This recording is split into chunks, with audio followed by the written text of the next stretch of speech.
Hey guys, this is Richard with Atomic Fab, and I get a lot of questions asking how to install the bushings in my motor mounts if you order them uninstalled. And usually why somebody will do that is they want to paint these themselves or powder coat them, or just do whatever.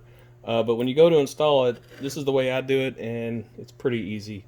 Just two pieces of wood. I usually just line them up, kind of center them up, just press. They usually slide right in, especially if they're painted or powder coated. It greases it a little bit, and you just want to make sure they're flush to the end here. So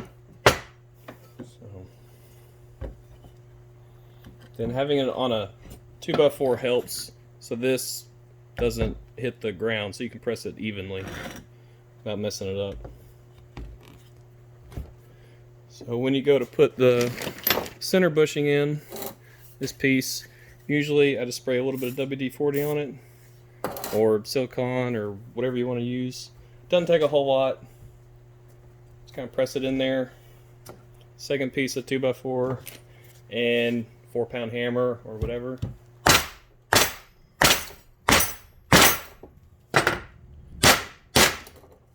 We'll tap in to make sure it's flat right there, flat right here, and usually I'll just wipe it off and good to go. So do it again.